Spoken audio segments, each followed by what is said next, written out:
Good evening, night owls, and welcome to Whisper Crowley. Tonight, I will guide you into a world of darkness, hoping to help you relax and unwind. Perhaps some of you will even drift into a haunting yet soothing sleep. Before we begin, let me know where you're listening from and what time it is for you. And now, we begin. This happened during the winter of 2008, when I was around 12 years old. My older brother and I were home alone because it was during Christmas break, and both our parents were essential workers at the local hospital, pulling double shifts during a particularly bad flu season. We were used to being on our own during school breaks, so it wasn't a big deal. The only rule was that we weren't supposed to go outside or open the door to anyone knocking. Our neighborhood had always been safe, but my parents were cautious people. That morning, I woke up early and started playing video games in the basement, while my brother was watching some reality TV show upstairs in the living room. It was freezing outside, something like 5 degrees with heavy snow falling, which made the house feel even more isolated than usual. After a few hours of gaming, I thought I heard a knock at the back door. At first, I assumed it was just a sound from my game, but I had the volume pretty low. I called up to my brother asking if he'd heard it too, but he yelled back that he hadn't heard anything, and that it was probably just a sound effect from the show he was watching. I shrugged it off and went back to my game. About 15 minutes later, I noticed something in the reflection of my computer screen. A man in a bright red parka with the hood pulled up, hands cupped around his eyes, peering through the sliding glass door behind me. When I turned around, I found myself face to face with this stranger I'd never seen before. I had no idea how long he'd been watching me play. He smiled and waved at me like he knew me. I called for my brother, who hadn't noticed the man yet. When he came downstairs and saw him, he quickly grabbed our landline phone and called our grandmother, who lived only 3 blocks away. We'd seen door-to-door salespeople before, but this guy didn't look like any of them. Despite the freezing temperature, his coat was unzipped, revealing he was wearing what looked like a waiter's uniform underneath, a white button-up shirt and black vest. And instead of the typical clipboard or pamphlets, he was carrying what looked like an old-fashioned doctor's bag.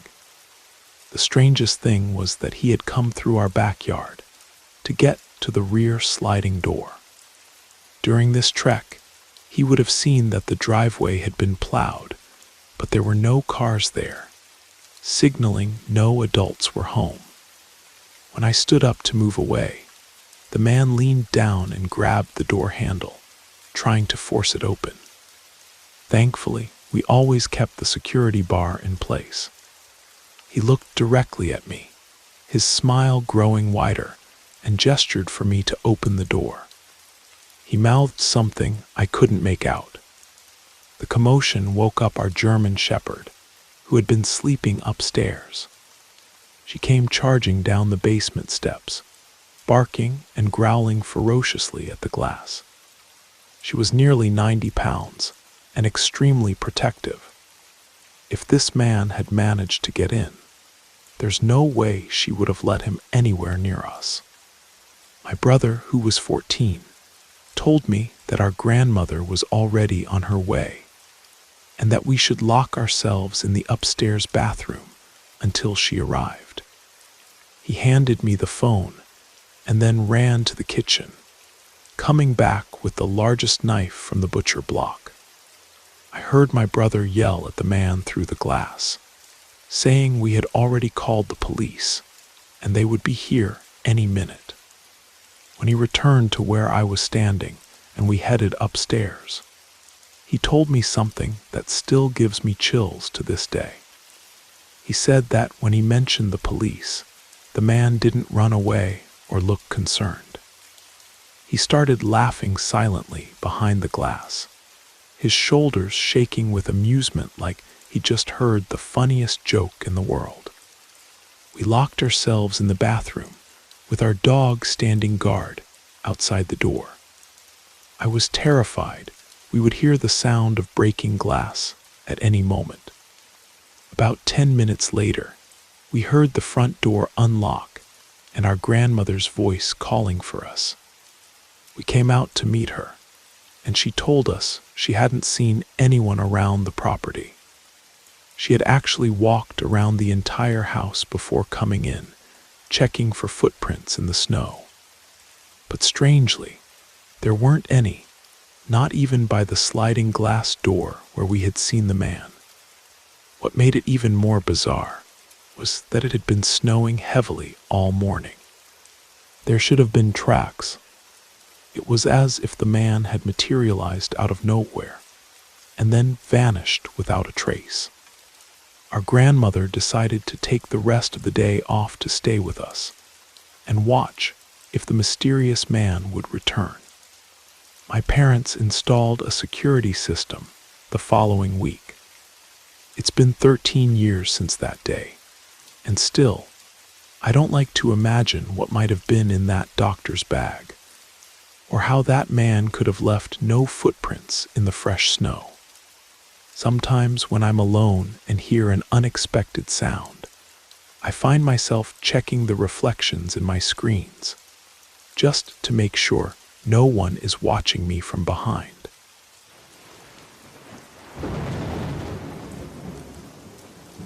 I hope you enjoyed the first story. If you did, don't forget to leave a like. But if I didn't do my job well, feel free to give it a thumbs down. Either way, drop a comment and let us know where you're listening from and what time it is for you. Now, let's continue. I grew up in Millfield, a once thriving industrial town about an hour outside of Boston. By the time I was in high school in the late 90s, most of the factories had shut down, leaving behind dozens of abandoned buildings scattered throughout the area. For locals like me, these forgotten structures were just part of the landscape, concrete ghosts of a more prosperous time. When I was 17, my best friend Marcus and I developed an obsession with these abandoned places. We called ourselves urban explorers, though really we were just bored teenagers looking for adventure.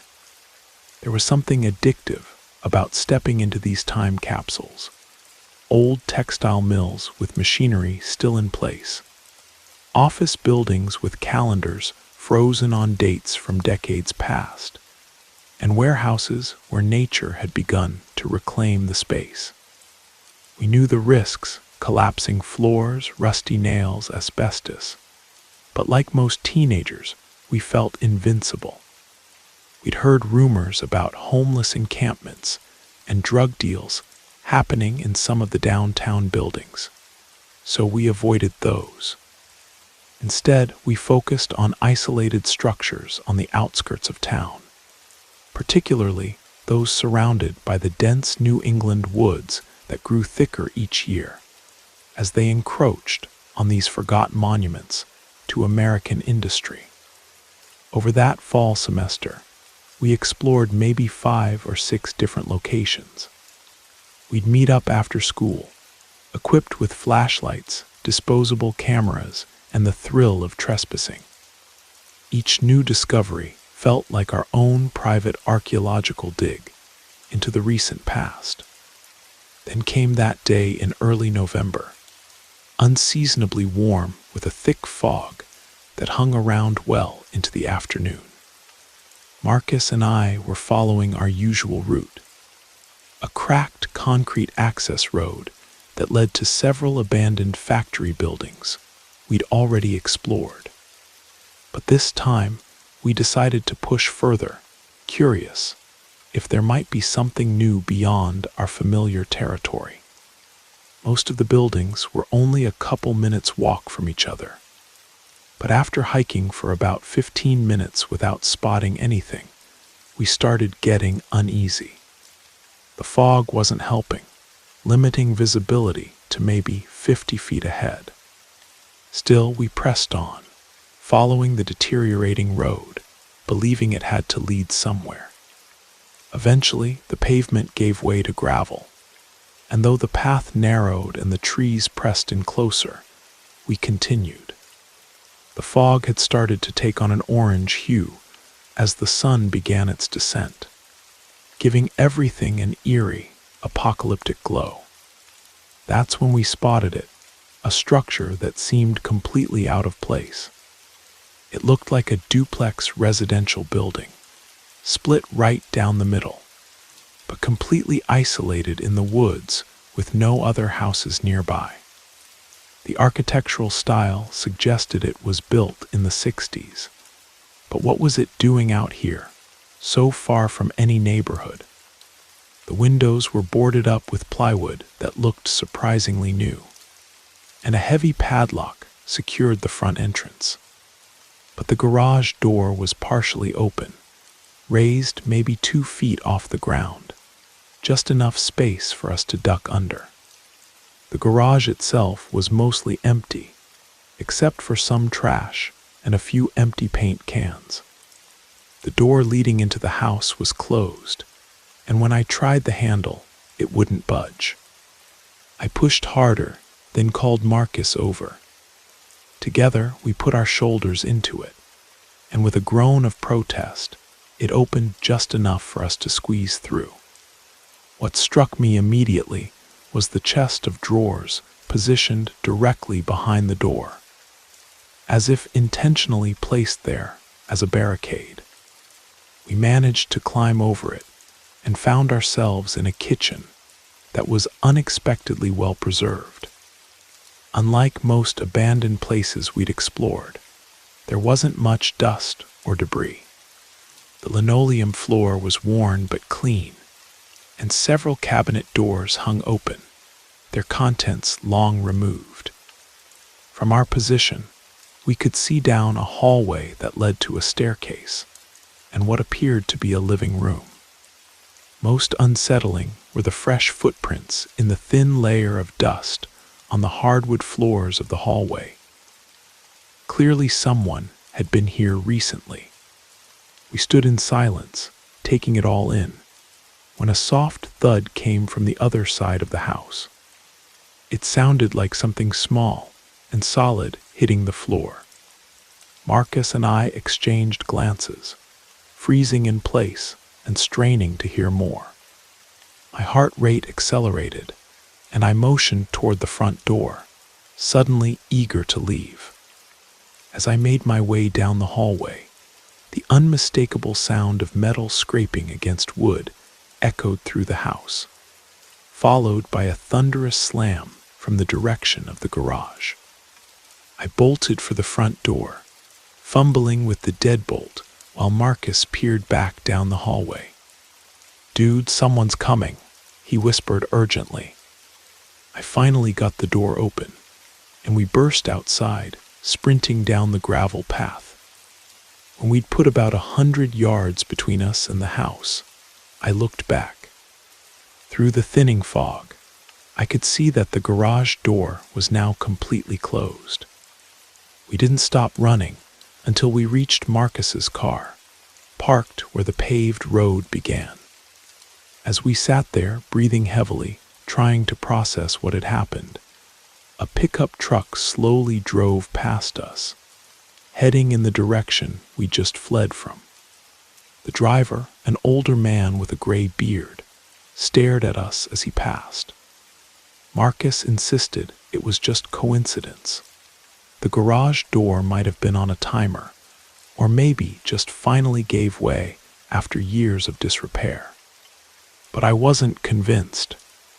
The barricaded interior door, the clean state of the house, the fresh footprints someone was using that place. And the garage door. It felt like a trap. Lure curious explorers in through the only visible entrance, then seal it behind them. Why the door was blocked by furniture, while the garage was accessible, remained a mystery. Maybe they expected intruders to give up when they couldn't get through the door. Or maybe they planned to return later to deal with whoever they caught. Either way, we never went back to find out. We still explored abandoned places after that, but we established new rules. Never go anywhere without telling someone else our location. Never separate, and most importantly, never venture too deep into the woods. Some secrets, we decided, were better left undiscovered. Years later, I looked up the property records for that area. Turns out that duplex had been built as housing for security personnel at a research facility that operated briefly in the 60s before shutting down. The facility itself had been demolished, but for some reason they left the housing standing. I sometimes wonder who was using it when we stumbled upon it, and what would have happened if we hadn't made it out the front door. But mostly, I'm just grateful we did.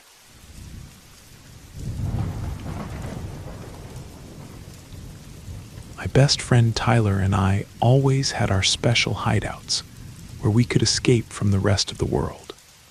Whether it was the corner of the school's baseball field or the abandoned playground by the creek.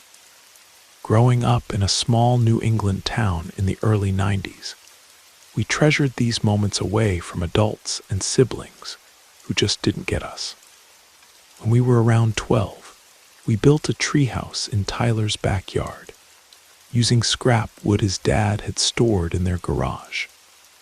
We spent countless summer afternoons up there, reading comic books by flashlight even when it wasn't dark, just because it felt more adventurous that way. But things changed when Tyler's younger sister Emma started middle school. Suddenly, she wanted to hang out with us all the time. Whenever his mom was around, we couldn't kick her out without getting into trouble. "She looks up to you boys," his mom would say, completely oblivious to our eye-rolling. So instead of staying at the treehouse with our books and flashlights, we started venturing into the woods that bordered the east side of our neighborhood. We'd spend whole Saturdays exploring, and gradually, the treehouse became Emma's domain, filled with her friends and their giggly conversations about boy bands and TV shows. Tyler's mom told us we were getting too old for the treehouse anyway. We were 14 by then. Something we passionately disagreed with. But we had no choice but to find a new hiding spot. One crisp October afternoon, we grabbed our backpacks stuffed with candy bars and comic books and headed deeper into the woods than we'd ever gone before. We tried building a new shelter using fallen branches and a tarp Tyler had swiped from his garage. But it wasn't even close to the glory of our treehouse. We trudged home disappointed, kicking at the red and orange leaves that carpeted the forest floor. The next day, my mom asked us to take our golden retriever, Rusty, for a walk. He needed the exercise, she said, but I think she just wanted us out of the house while she hosted her book club. So Tyler and I decided to venture even further into the woods, determined to give our secret hideout mission another chance. Rusty wasn't particularly interested in helping us find the perfect spot. He kept running ahead, chasing squirrels and sniffing at everything. After we'd been walking for about an hour, he suddenly sprinted off and didn't come back when we called. After 30 minutes of shouting his name and whistling until our lips went numb, I called my mom in a panic. She quickly calmed me down, assuring me that Rusty would probably find his way home soon. It wasn't the first time he'd done this, and he always came back eventually. So Tyler and I continued our search, even as the afternoon shadows grew longer. We switched on our flashlights as dusk settled over the woods. Suddenly, Tyler grabbed my arm, signaling me to stop. "Did you hear that?" he whispered. Silence hung between us, broken only by the distant calls of evening birds. Then I heard it too, barking. We raced toward the sound, scrambling over fallen logs and ducking under low-hanging branches. We found Rusty sitting in front of a small concrete structure, barking at seemingly nothing. "What's up, buddy?" I said, grabbing his collar.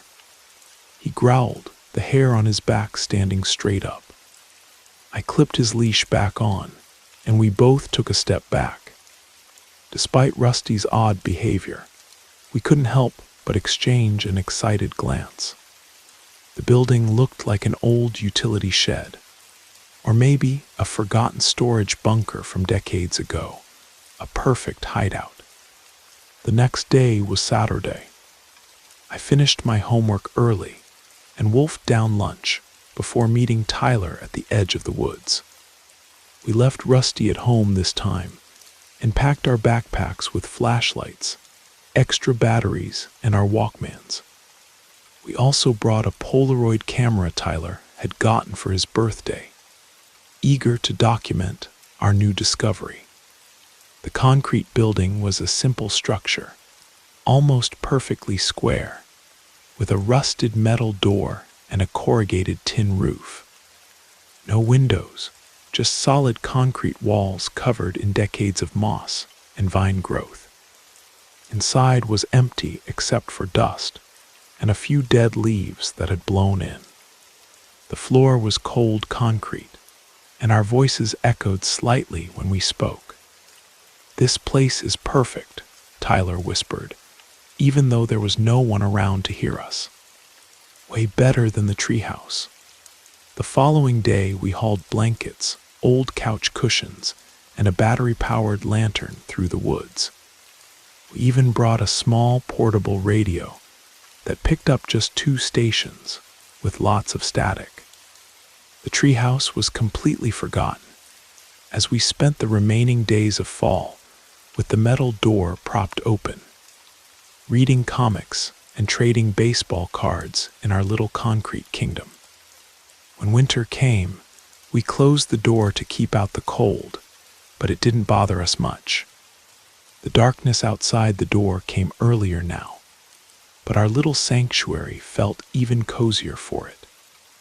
We made several improvements to the interior, hanging Christmas lights powered by batteries, taping posters from our favorite movies on the walls, and even bringing an old carpet remnant to cover part of the cold floor. This hideout, we were certain, would be ours forever. We went there almost every day after school, especially when it snowed. The sound of snowflakes landing on the tin roof created the most peaceful white noise imaginable as Tyler. And I listened to music on our shared headphone splitter. One evening in early February, we were lounging on our cushions, listening to the same mixtape on my Walkman, while our math homework lay neglected in the corner. Outside, a blizzard had kicked up, with winds howling around our bunker and snow piling against the door. We told our parents we were studying at the library, which closed at 9. We still had 2 hours before we needed to head back. After a while, my Walkman batteries died, and we were left in silence except for the storm outside. Tyler, bored and looking for any excuse to avoid trigonometry, decided to explore the corners of our hideout more thoroughly than we ever had before. "Have you ever wondered why this place is here?" he asked, running his fingers along a seam in the concrete wall. "It's weird, right? Why build a random bunker in the middle of the woods?" I shrugged, watching as he tapped different sections of the wall like he was looking for something hollow. "Maybe it was for the Cold War or something," I suggested. My grandpa said they built all kinds of shelters back then. Tyler nodded absently, then suddenly froze. A strange creaking sound came from somewhere, not from the door or the roof, but seemingly from within the walls themselves. We both held our breath. The creaking stopped. "Probably just settling," I said, but my voice sounded unconvincing even to my own ears. Then we heard footsteps, not outside in the snow, but from somewhere behind the wall Tyler had been examining. They were slow and deliberate, like someone trying to move quietly. I remember how we both sat completely still, paralyzed. I tried to convince myself it was just an animal. Maybe a raccoon had found a way into a space between the walls. But before Tyler could say anything, we heard running footsteps circling around the building outside, followed by the door slamming open with such force that it bounced against the concrete wall. Wind and snow violently swirled into the room, extinguishing our lantern and plunging us into darkness, except for the dim glow of the Christmas lights. Tyler screamed. I was so shocked I couldn't move. We stared into the darkness of the forest beyond the doorway, the snow illuminated only by our feeble lights. There was no one there, at least no one we could see. Eventually, I found the courage to get up and close the door, my hands shaking so badly I could barely grip the handle. We agreed to leave immediately, and as we hurried home through the blizzard, we made a pact never to visit our hideout after dark again. Over the next few weeks, we returned only during daylight hours, always leaving well before sunset. We never figured out who or what had opened that door. The most logical explanation was that the wind had blown it open, but neither of us believed that. The footsteps we'd heard inside the walls were harder to explain away. By spring, we'd mostly convinced ourselves we'd imagined the whole thing, a product of overactive teenage imaginations and the howling winter storm. But sometimes, even now, I wake up in the middle of the night, and I swear I can hear those same deliberate footsteps circling my bedroom, followed by the sound of a door being thrown open with terrible force. And I wonder if whatever was in those woods followed us home.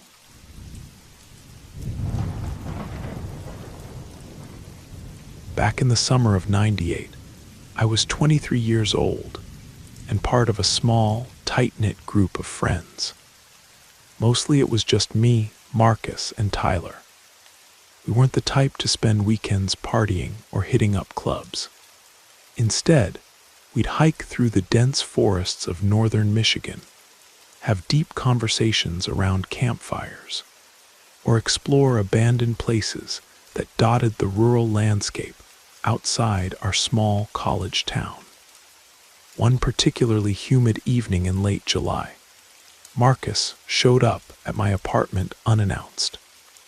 I was lounging on the couch, reading a Stephen King novel, when his characteristic three-tap knock interrupted the silence.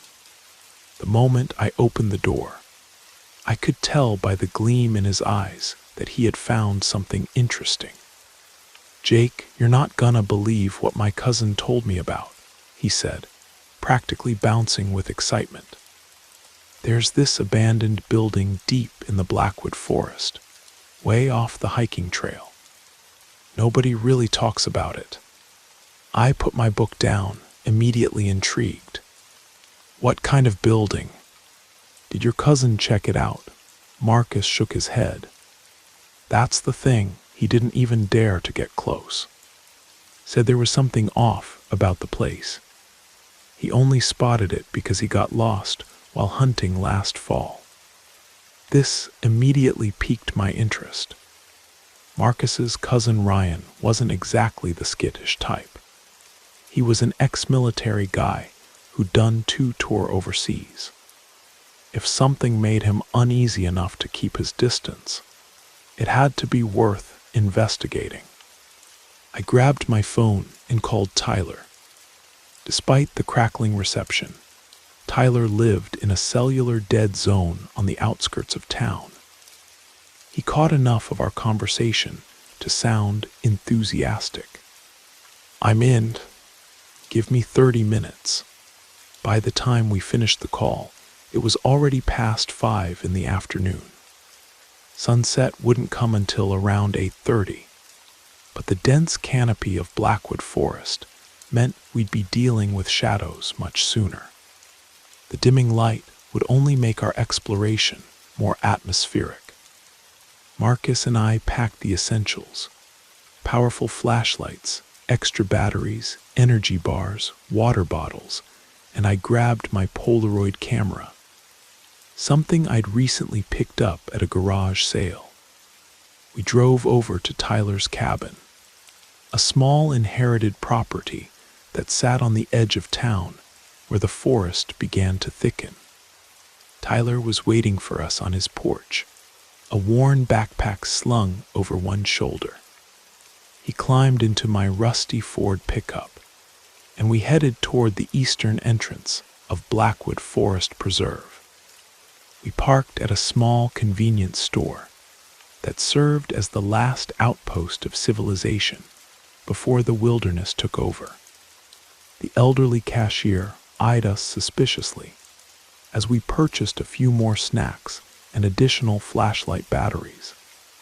"Y'all headed into the woods this late?" she asked, her voice carrying the distinctive Michigan Upper Peninsula accent. "Trail closes at sunset, you know." "Just going to the observation point to catch the sunset," I lied smoothly. "We'll be out before dark." She didn't look convinced, but rang up our purchases anyway. "Stay on the marked paths," she warned. "People get lost in there every year. Some don't come back out." Her ominous warning added an extra layer of unease as we located the trailhead and began our hike. The main path was a well-maintained mile-long route that led to a wooden observation deck overlooking a small, scenic ravine. Along the way, we passed several hikers heading back toward the parking area, all of them giving us questioning looks at our late start. As we walked, I started to feel like this might be a waste of time. The trail was so popular and well-traveled that it seemed impossible something truly mysterious could exist just beyond it without becoming common knowledge. "You sure this isn't just some local legend?" I asked Marcus, swatting away a mosquito. "Seems like if there was something weird out here, it would be all over town by now." "Ryan wouldn't make this up," Marcus insisted, though I detected a hint of uncertainty in his voice. "He said we need to go about 15 minutes past the observation deck, heading northwest away from the trail." We reached the observation deck just as the sun was beginning its descent. The wooden platform offered a panoramic view of the dense forest canopy stretching for miles, painted in brilliant oranges and reds by the setting sun. Under different circumstances, we might have stayed to appreciate the view, but we had more pressing objectives. After taking a moment to orient ourselves and turn on our flashlights, we climbed over the safety railing and descended into the unmarked portion of the forest. The difference was immediate. While the trail had been clear and maintained, this section was wild and untamed. Thick underbrush snagged at our jeans, and fallen trees created natural obstacles we had to climb over or duck under. The forest grew darker with each passing minute, the massive oak and maple trees filtering out what remained of the daylight. Our flashlight beams carved narrow tunnels through the gathering darkness. We'd been pushing through the undergrowth for nearly 20 minutes when Tyler voiced what we were all thinking. "This is bullshit," he said, stopping to pull a thorn from his jacket sleeve. "We're just wandering aimlessly. Are you sure your cousin wasn't messing with you, Marcus?" Marcus looked genuinely annoyed. "Look, Ryan doesn't joke about this kind of stuff. He seemed, I don't know, almost afraid when he told me about it. Said he felt like he was being watched the whole time he was out here." Just as Tyler opened his mouth to argue further, a sharp cracking sound echoed from somewhere to our right, the unmistakable sound of a branch breaking under weight. We all froze, instantly swinging our flashlights toward the noise. The beam caught the movement of underbrush, as if something large had just pushed through it. My heart rate spiked. "Dear," I whispered, though I wasn't convinced. "Too deliberate," Tyler murmured. Deer would have bolted when they heard us coming. As we stood perfectly still, listening intently, Marcus's flashlight beam caught something in the distance. The unmistakable right angles of a man-made structure partially hidden among the trees. The momentary fear gave way to renewed excitement, and we cautiously made our way toward it. The building came into full view as we approached, a structure that seemed bizarrely out of place in the middle of the forest. It wasn't the cabin or hunting blind I had expected, but something that looked industrial, a small workshop or storage facility of some kind. Single story with weathered metal siding and a flat roof. It had the appearance of being built sometime in the 70s. Most peculiarly, it had no windows, just a metal door hanging partially off its hinges. What the hell is this place doing out here? Tyler wondered aloud, voicing the question on all our minds. There's no road, no clearing for vehicles. How did they even build this? As we approached the entrance, the door lay completely detached on the ground, as if someone had forcibly removed it. Standing at the threshold, an overwhelming stench hit us, the unmistakable odor of decay and something chemical, like industrial cleaner. We exchanged nervous glances, but our curiosity overpowered our apprehension. I stepped inside first, sweeping my flashlight across what appeared to be the main room. Unlike a typical workshop, this space contained no windows, making it pitch black except for our flashlight beams. The air felt unusually cold and stagnant, despite the summer heat outside. The first room contained a large metal workbench covered in various tools, hammers, saws, and several implements I couldn't identify. Most were badly rusted, but strangely, some appeared relatively new, suggesting the place hadn't been completely abandoned. The walls were lined with shelves, containing dusty jars of unidentifiable contents and stacks of yellowed papers. "Check this out," Marcus said, pointing his flashlight at the far wall. Unlike the utilitarian metal construction of the rest of the building, this wall was solid concrete, with what appeared to be a large drain in the floor beneath it. The concrete was stained with dark splotches that made my stomach turn. A narrow hallway led deeper into the structure, connecting to two additional rooms, both with closed doors. The smell grew increasingly putrid as we approached them. Tyler pulled his t-shirt up over his nose. "Guys, I really think we should get out of here," he muttered, his voice muffled through the fabric. This place is seriously wrong. But we had come too far to turn back without seeing everything. I moved toward the door on the left, while Marcus hung back, clearly having second thoughts. Tyler, despite his reservations, approached the door on the right. "On three, we open them," Tyler suggested, his hand hovering near the doorknob. I nodded, my mouth too dry to speak. The metal of the doorknob felt ice cold against my palm. 1, 2, 3, we turned our respective knobs simultaneously. Tyler pushed his door open and stepped forward into the darkness. I had barely cracked mine open when Tyler's blood-curdling scream shattered the silence. He stumbled backward out of the room, tripping over his own feet in his haste to retreat. In that same instant, a series of heavy thuds emanated from behind the door. I was holding like something massive was throwing itself against the wall from inside the third room. The door handle I was clutching began to vibrate with each impact. Pure adrenaline took over. We bolted from the building, not stopping until our lungs burned and our legs threatened to give out. We collapsed in a small clearing about a quarter-mile away, gasping for air. "What the actual fuck?" Marcus wheezed between breaths. "There was a body," Tyler said, his voice trembling uncontrollably.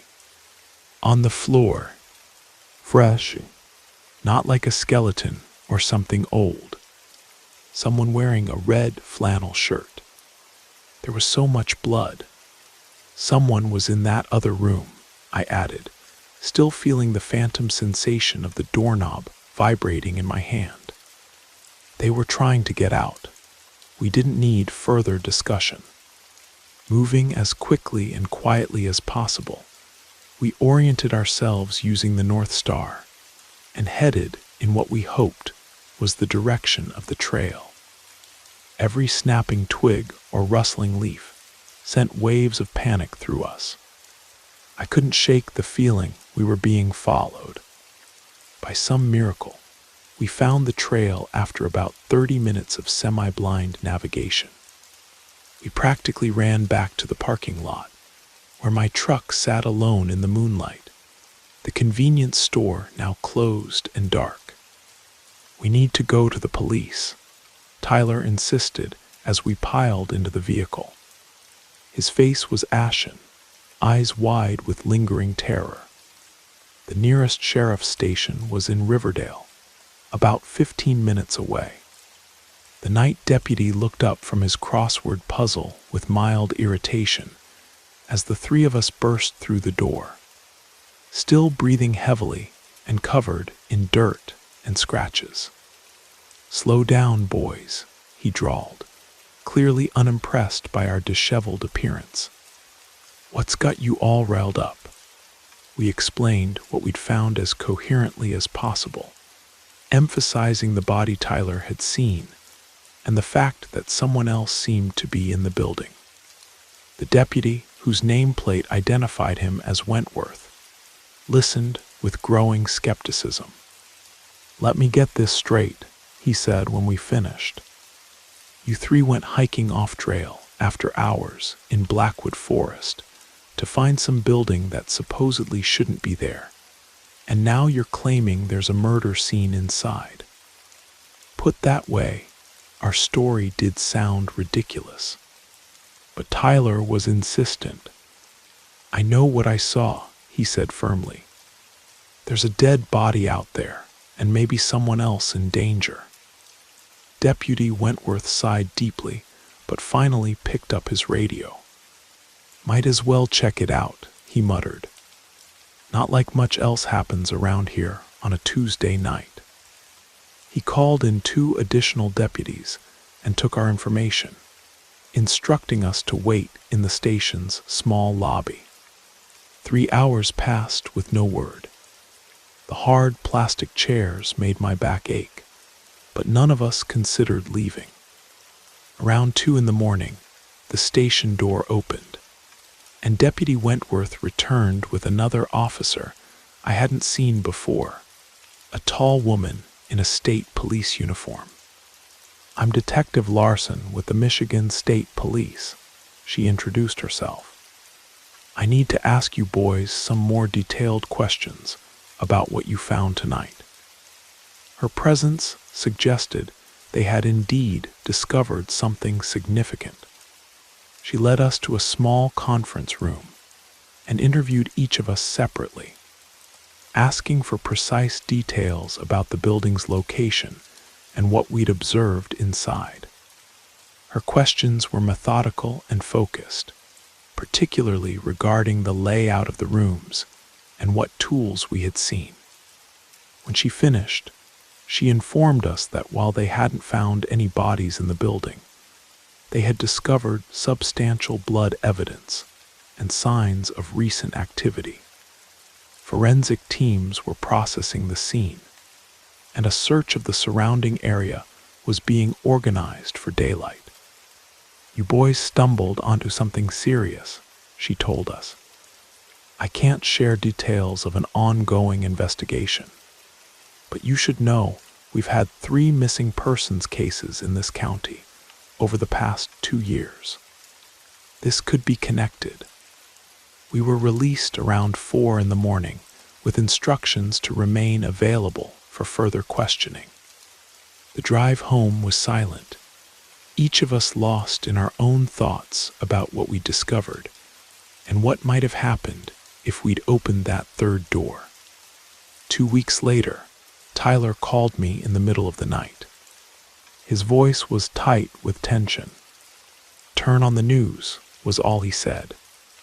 The local station was covering a breaking story. Authorities had discovered 2 bodies buried in shallow graves approximately half a mile from an undisclosed structure in Blackwood Forest.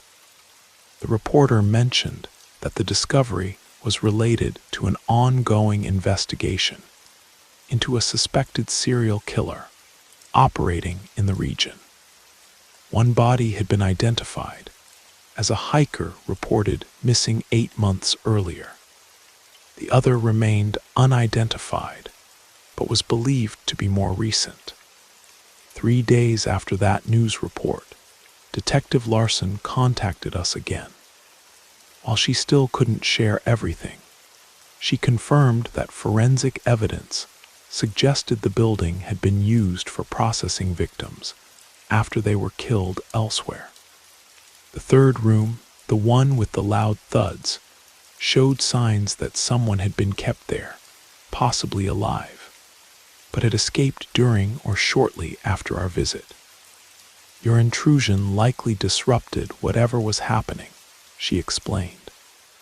"We believe the suspect fled when you 3 showed up, and possibly abandoned a living victim who managed to escape in the confusion. To this day, they haven't caught whoever was responsible. Sometimes when I'm trying to sleep, I still hear those heavy thuds against the wall and wonder about the person making them. Were they trying to warn us, or were they something else entirely?" The case appeared on some true crime shows for a while, but eventually faded from public attention as the trail went cold. Marcus moved away shortly after, saying he couldn't stand being so close to Blackwood Forest anymore. Tyler and I still talk occasionally, but we never discuss that night. Some experiences create a bond that doesn't need words. I haven't been hiking since.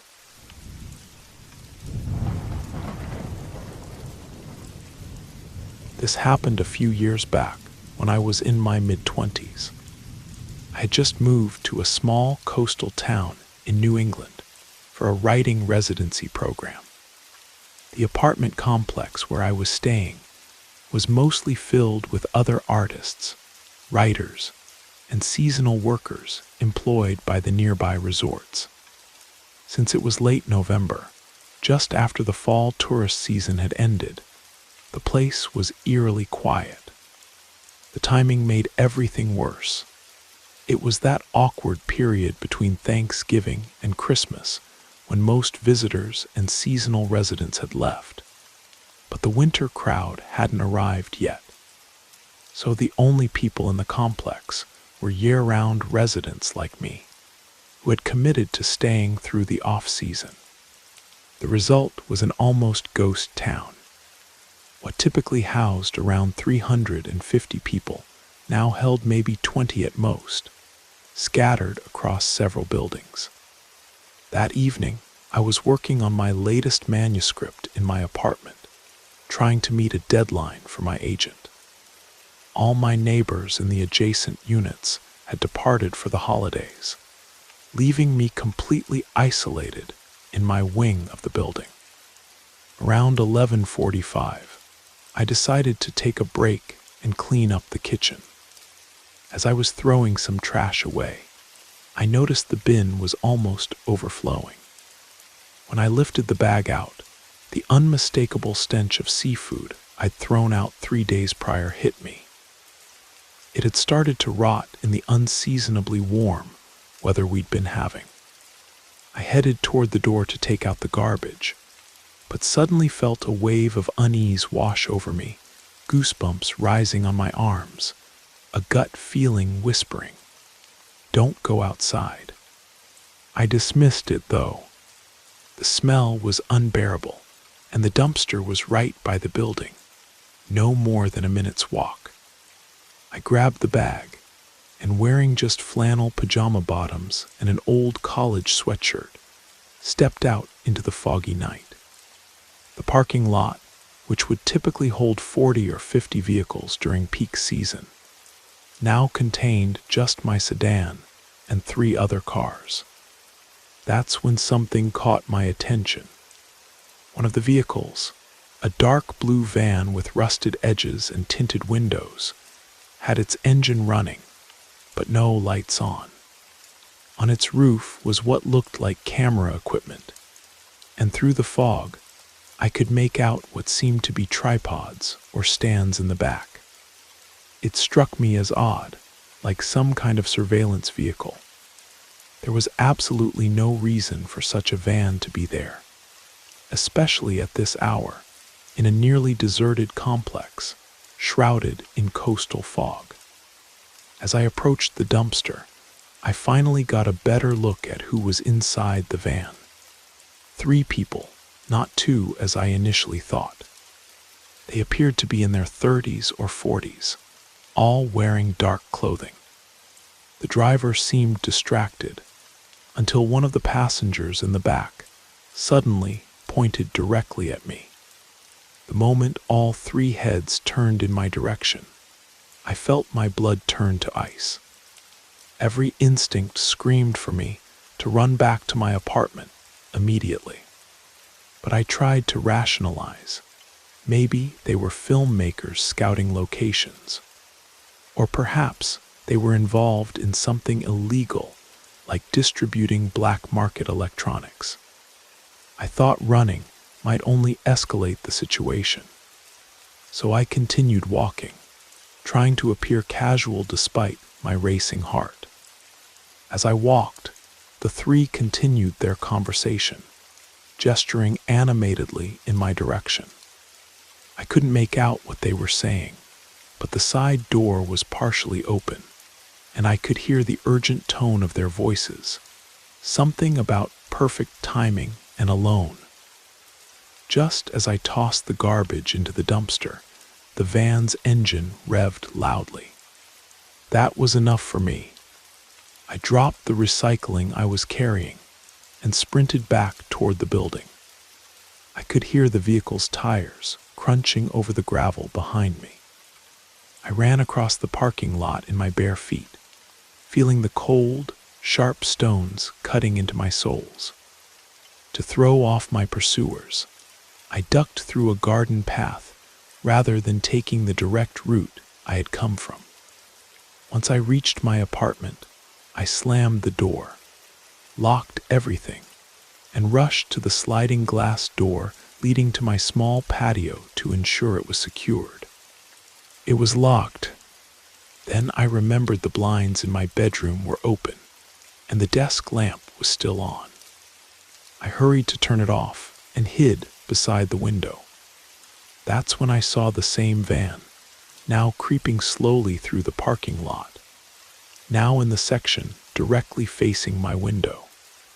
It stopped. I dropped to the floor, trying not to make a sound. Silence enveloped everything. After a few seconds, I heard something even more terrifying: footsteps on the gravel outside my building. Then came a metallic clicking sound, like someone testing a door handle at the main entrance downstairs. I didn't dare look outside again. I crawled to my bedroom closet, squeezed myself between winter coats, and pulled my phone out to dial 911. But before I could press call, I heard voices arguing outside, one saying something about wrong timing, and another mentioning cameras not ready and schedule changes. After what felt like hours, but was probably only 15 minutes, I heard the van's engine growing distant. When I finally gathered the courage to peek out my window, I saw the empty parking lot, with only strange tire tracks in the gravel, circling where my car was parked. I stayed awake all night with a kitchen knife beside me, jumping at every sound. The next morning, I reported the incident to the local police. They told me there had been reports of a documentary crew filming without permits in the area, but also warned me about a recent string of home invasions targeting isolated properties. I never found out what those people were really doing there, or why they chased me, but I installed additional locks and a security system the very next day, and I never again ignored that feeling of dread when it told me to stay inside.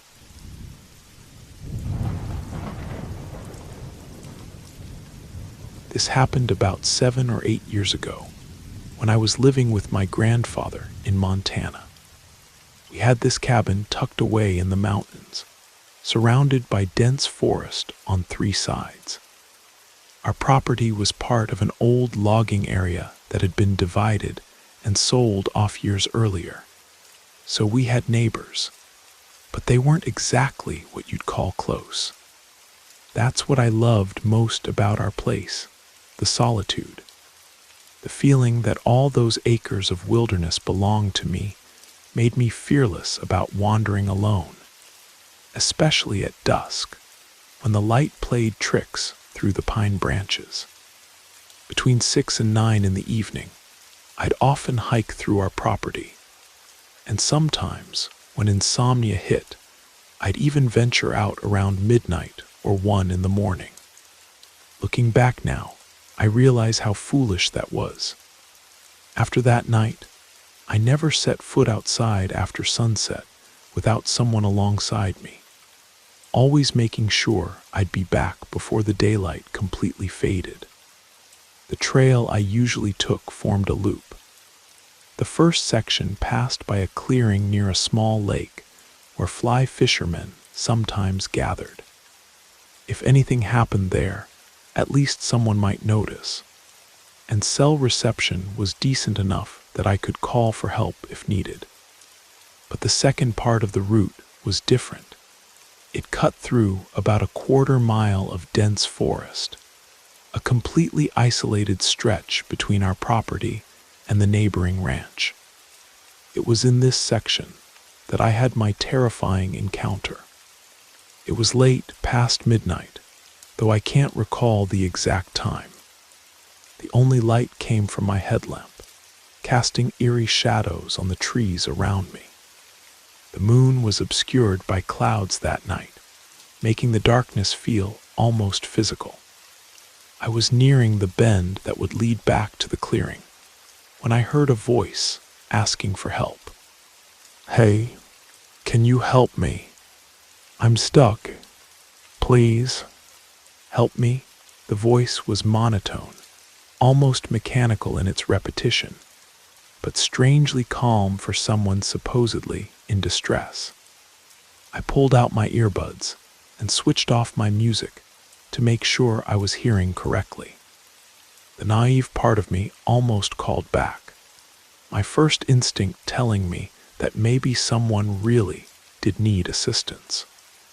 "Hello," I finally called out, my voice barely above a whisper. No response came, just the same monotonous plea after a moment of silence. "Can you help me? I'm stuck over here." My rational mind kicked in. Approaching that voice in the pitch-black forest would be the worst possible decision. I began to quietly back away, my heart pounding so loudly I was sure it could be heard echoing through the trees. Unfortunately, my dog Luna, a black lab who often accompanied me on these walks, didn't share my caution. Unlike me, she wasn't retreating. Instead, she was moving toward the voice, her tail wagging slightly, ears perked forward. "Luna, come," I whispered urgently, trying not to draw attention from whatever or whoever was out there. If they hadn't spotted me yet, I wanted to keep it that way. Fear climbed up my spine with each passing second, and I didn't want to remain there a moment longer. The voice came again, this time with a subtle change that made my blood run cold. "I see your dog. Such a pretty dog. Bring her over. I need help," that was it. I darted forward, grabbed Luna's collar, and sprinted back the way we came. I don't know if turning my back was smart, but panic had taken over. I made so much noise crashing through the underbrush that if someone was there, they definitely knew I was fleeing.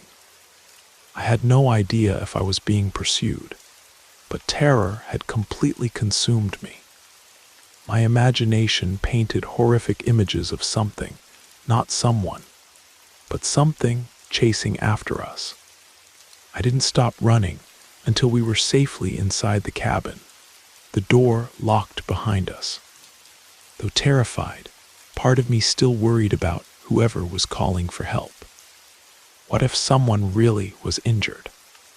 I woke my grandfather, and after explaining what happened, he grabbed his shotgun and drove us back to the area in his pickup.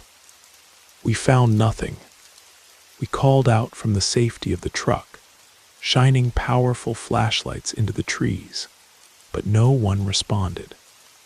We returned home, having seen nothing unusual, but the incident kept me awake until dawn.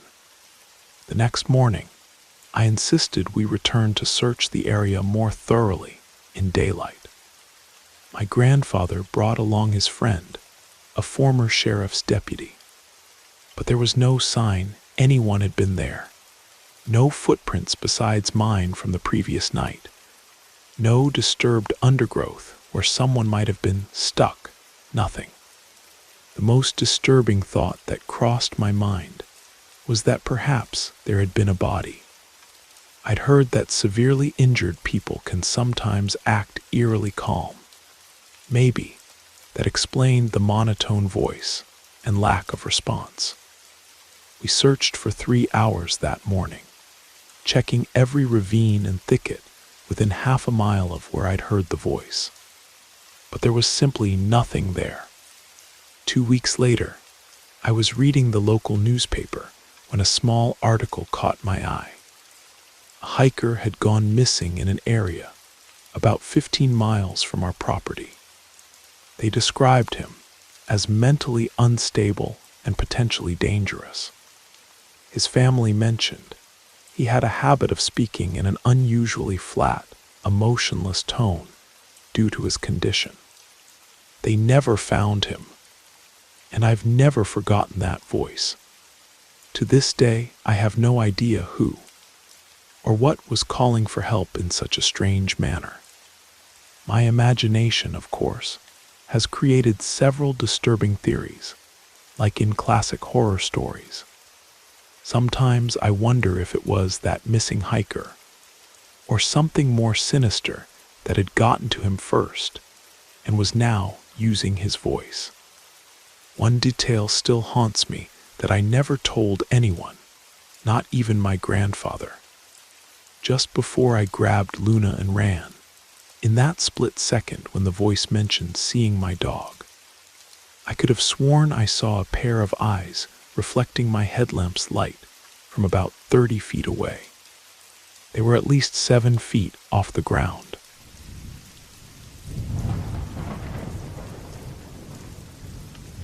I used to love night fishing alone on the eastern shores of Lake Champlain. There was something peaceful about sitting there in the darkness, with just the stars and my thoughts for company.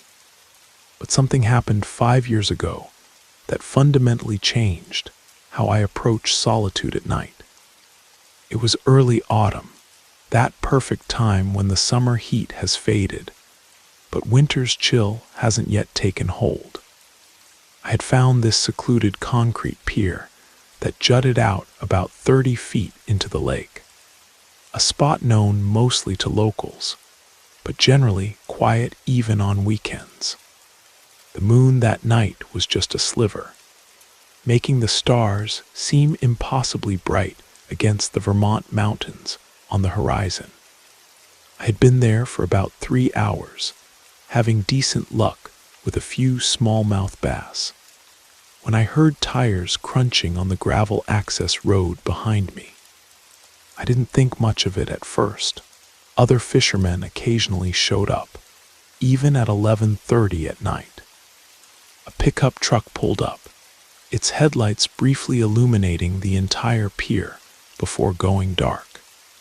2 men emerged and sauntered toward me. Something about their casual confidence immediately set me on edge, though I couldn't articulate why. They appeared to be in their late 20s, older than my 21 years at the time, wearing hoodies despite the mild evening. "Catching anything worthwhile?" the taller one asked, his voice friendly enough, but with an undercurrent I couldn't quite place. "Just a few bass, nothing special," I replied, trying to keep my tone neutral while scanning for any sign of fishing gear. They carried nothing but what looked like travel mugs, which I assumed contained coffee. Or maybe something stronger. "Mind if we join you?" "Heard this spot's been good lately," said the second man, moving closer than felt comfortable. "Plenty of room," I nodded, shifting slightly to make space while trying to focus on my line. I noticed they positioned themselves on either side of me, which struck me as odd, but I rationalized it as them just wanting to avoid tangling lines if they set up to fish. The taller one crouched down next to my tackle box, examining my gear. "Nice setup you've got." "Custom rod." "Yeah, it was my grandfather's," I answered, a hint of pride in my voice despite my growing unease. What happened next occurred so quickly, I barely had time to process it. The man standing to my right suddenly grabbed my shoulders and shoved me forward with surprising force. I felt a moment of weightlessness before hitting the cold water of Lake Champlain, the shock of it driving the air from my lungs. As I surfaced, gasping, I could hear laughter above, followed by the sound of my gear being hastily collected. Through water-blurred vision, I saw them jogging back toward their truck, my grandfather's rod and my tackle box in their hands. The drop had been about 8 feet, and the shore at this section of the lake was lined with large, slippery boulders that made climbing out nearly impossible in the dark. I was wearing heavy boots and jeans that quickly became waterlogged, dragging me down. The water was much colder than I had expected, and the shock of it all made it difficult to think clearly. I started swimming parallel to the shore, looking for a more accessible exit point. Each stroke became more difficult as my clothes absorbed more water, and the chill began to affect my muscles. After what seemed like an eternity, but was probably only 5 minutes, I found a small sandy area where I could finally drag myself out. I sat there on the sand, soaking wet and shivering, realizing my phone was ruined. I had a waterproof case, but in the struggle to stay afloat, it had somehow come loose from my pocket. The pack of cigarettes I carried was a soggy mess, which at that moment felt like adding insult to injury. My friend Tyler was supposed to pick me up at 2 in the morning. That had been our arrangement when he dropped me off earlier. But now I had no way to contact him, and he wouldn't be coming for another 2 hours. The nearest gas station or open business was at least 4 miles away. I decided my only option was to walk the access road, hoping to flag down a car or find some shelter. As I trudged along in my squelching boots, I couldn't stop thinking about how casually those men had put my life at risk. The water in Lake Champlain averages around 40 degrees in early fall, cold enough to cause hypothermia in under 30 minutes. They had no idea if I could swim, or if there were rocks just beneath the surface where they pushed me. Most disturbing was the realization that if I had hit my head or gotten tangled in something underwater, no one would have known what happened to me until Tyler showed up to find an empty pier and my car still parked nearby.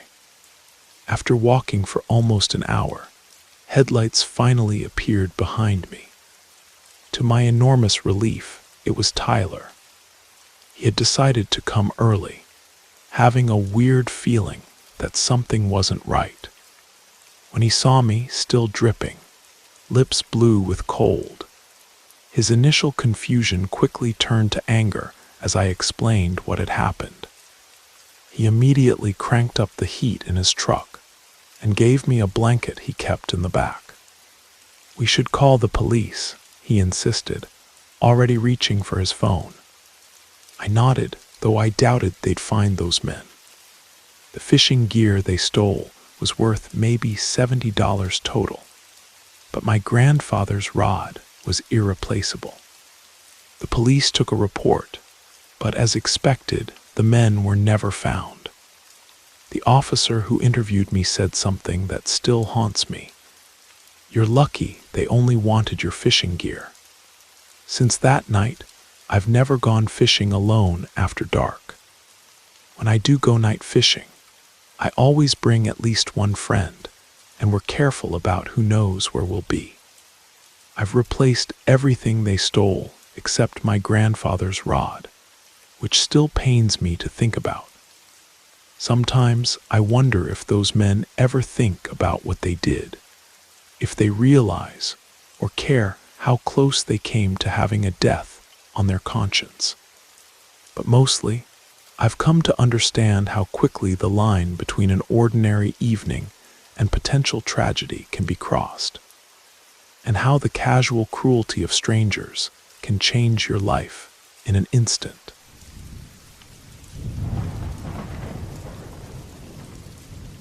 A few years ago, my sister decided to organize a surprise for her husband's 30th birthday. Since he never had a proper prom when he was in high school, she thought it would be the perfect theme for his celebration. To make it even more special, she managed to book the very same venue where his prom would have been held when he was a teenager. The challenge was that my brother-in-law grew up in an isolated rural area in northern Maine, a tiny town off the beaten path that required you to exit the interstate and drive about 12 miles on secondary roads surrounded by dense pine forests. The region had developed a serious problem with drug trafficking, particularly methamphetamine labs hidden in the woods. But my sister was determined to host the party there regardless. I admired her dedication, even if I thought it was a bit risky. The celebration was scheduled to begin at 6 in the evening on a Friday, and my initial plan was to drive up with my sister and her friends to help set everything up. then return home with her. However, I got called into work for an emergency shift at the hospital where I worked as a nurse, and I had to stay until 4. I told my sister I'd drive up alone as soon as my shift ended.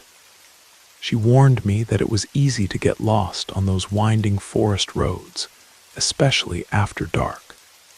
But I trusted my GPS and wasn't particularly concerned. The journey was peaceful. It was late October, my favorite time of year, and the fall foliage painted the landscape in stunning shades of amber and crimson. I found the venue without any problems, helped with the final preparations, and when my brother-in-law arrived, the party kicked off. It was a fun night with great food, dancing, and fond memories being made. The celebration lasted until 11, when the venue needed to close.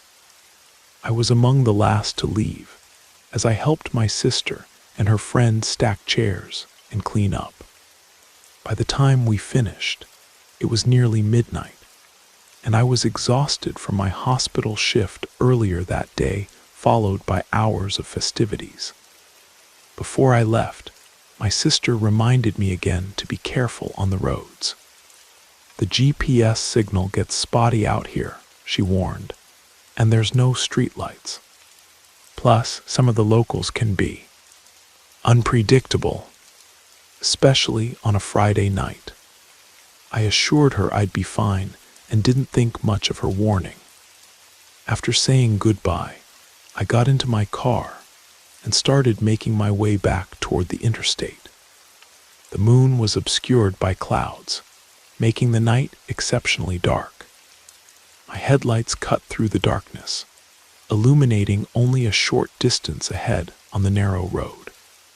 About 15 minutes into my drive, I realized something was wrong. The road didn't look familiar, and my GPS kept losing signal, the screen flickering between directions and recalculating.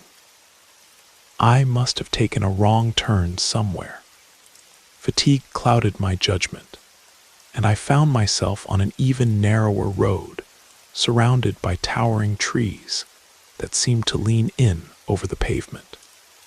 Recognizing my mistake, I began looking for a place to turn around. After a few minutes, I spotted a small dirt pull-off and decided to use it to turn my car around. As I backed into the pull-off and then shifted into drive to return to the road, I habitually glanced at my rearview mirror to check for oncoming traffic. That's when I saw something that froze my blood. In my side mirror, illuminated by my brake lights, stood a figure. It was a person wearing what looked like dark overalls, with long gray hair cascading down their shoulders. Their face was expressionless, completely blank, and that's what made me catch my breath. My heart pounded faster, but after a few seconds, I realized what I was seeing. It wasn't a face at all, but a mask. A simple white mannequin mask, the kind you'd buy at a craft store. I let out a sigh of relief, thinking it must be a Halloween decoration. October was prime time for spooky displays, so I assumed this pull-off might lead to a garage or house where locals had set up decorations. However, when I looked more carefully, I noticed something strange. The pull-off didn't lead anywhere. There was nothing but tall grass and trees beyond it. Before I could process this information, the figure took a deliberate step forward. Not only that, but I now noticed something glinting in their right hand, something long and metallic that caught the red glow of my brake lights. That was enough for me to slam on the gas pedal and speed away, as fast as my car could manage on the uneven road. My hands shook on the steering wheel, and I didn't stop trembling until nearly 45 minutes later. I reached the interstate and saw the blessed glow of a gas station in the distance. Looking back, I've tried to rationalize what happened. Perhaps I wasn't in real danger. I was in a car with locked doors and could have easily accelerated if the person had tried anything.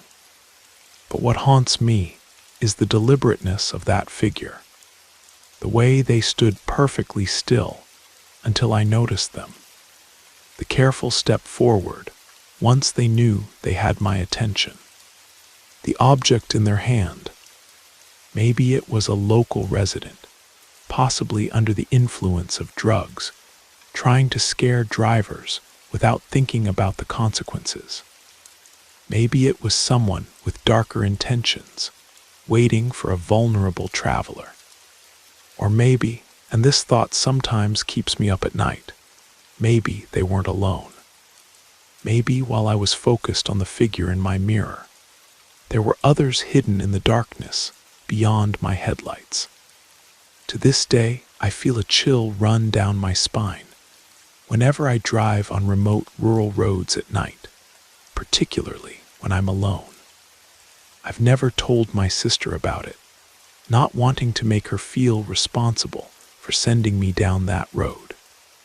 But I've never forgotten that expressionless mask, or the way that figure moved with such unsettling purpose. And whenever friends talk about taking shortcuts through unfamiliar country roads, I'm always the first to suggest sticking to the main highways, especially after dark.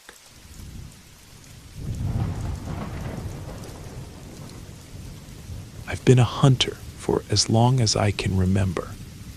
Growing up in rural Montana, it's practically in my blood. But my specialty has always been coyote hunting. For those unfamiliar, coyotes have become a serious problem across many western states, destroying livestock and disrupting local ecosystems. That's why the Fish and Wildlife Department allows year-round hunting with minimal restrictions. In my state, it's actually illegal to hunt most large mammals using night vision or thermal scopes, with coyotes being the exception.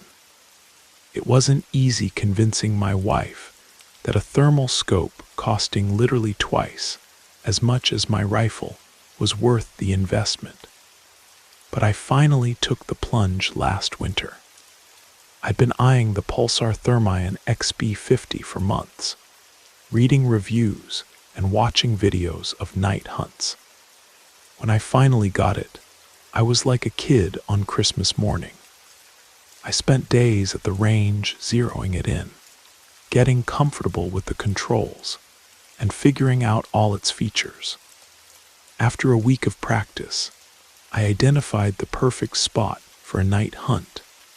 An old cattle ranch about 20 miles outside of Bozeman, where the owner had been complaining about coyotes picking off his calves. The location was easily accessible by my truck and had excellent vantage points that allowed me to monitor open territory without much difficulty. The night started peacefully enough. It was early March, and there was still a light dusting of snow on the ground, which I figured would make thermal signatures stand out even more clearly. The temperature had dropped to around 20 degrees, and my breath formed small clouds in the air as I set up my equipment and surveyed the area.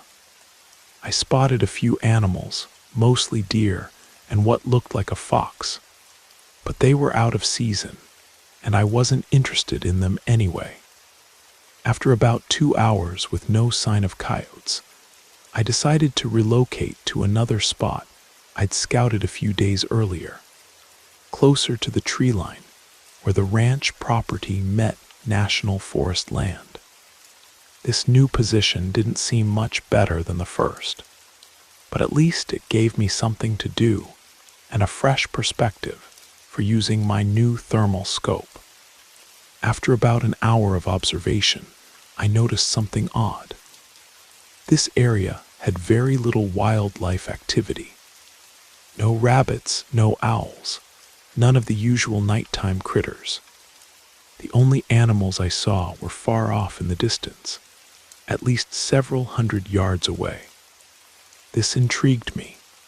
Why was this patch of land so dead at night, but reportedly so active during the day? I had set up around 8 in the evening, and by midnight, I was starting to think about packing up my gear. Maybe I'd practice some long-range shots before heading home. That's when I heard the sound of breaking branches coming from the direction of the forest edge. I quickly grabbed my thermal scope and saw the silhouette of what looked like a small bear moving through the underbrush. It's important to note that my thermal scope doesn't work like a regular night vision device. It shows heat signatures in black and white tones. I adjusted the focus and magnified the image slightly, and then realized with a chill that it wasn't a bear at all. It was a person. They were so low to the ground and hunched over that I initially mistook them for a young bear. But as I looked closer, I could make out human features. My first thought was that it might be a game warden, but if that were the case, I would have seen headlights coming up the access road. Besides, this location was miles from any civilization. I was about to call out when I made another adjustment on my scope and noticed something even stranger. They were completely naked, no shoes, no clothes, nothing. This terrified me. Their movements were jerky, almost squirrel-like, and they were sniffing the ground and trees around them in a disturbing manner. Then I wondered if they were near the same tree I had leaned against a couple of hours earlier. The thought made my skin crawl. Were they? They were sniffing my scent. Suddenly, they did something that still haunts me to this day. They squatted down, placed their hands on the ground between their legs, and tilted their head back, like a coyote howling at the sky. At that moment, I heard a male voice coming from that direction. "Help, my truck broke down." There was a long pause, but the figure didn't move. The center of my crosshairs was aimed at the ground near their feet. I couldn't bring myself to aim directly at them. It went against everything I'd ever learned about firearm safety. My mind raced with questions. Was this person genuinely stranded? Or was it someone who had lost their mind after living in isolation in the woods? But why did their voice sound so masculine and normal when their body language was anything but? The voice called out again, "Please help, I'm hurt and can't walk." And that's when I realized it was a trap. Not only could they clearly walk, but when I first spotted them, they were moving with incredible agility for someone barefoot in the Montana winter. In fact, they moved so well that I initially mistook them for a bear. Fortunately, the lack of animal activity that night had prompted me to start gathering my gear earlier. I might forget my hat and seat cushion, but those were the least of my concerns now. I grabbed my pack and quickly secured it across my chest. When I looked through the thermal scope again, a cold fear gripped me. They were still in the same position, but now their face was turned directly toward me. Due to the thermal effect, their eyes appeared as two bright white spheres. How did they know I was moving? I was at least 150 yards away from them. I shouted, "Stay back."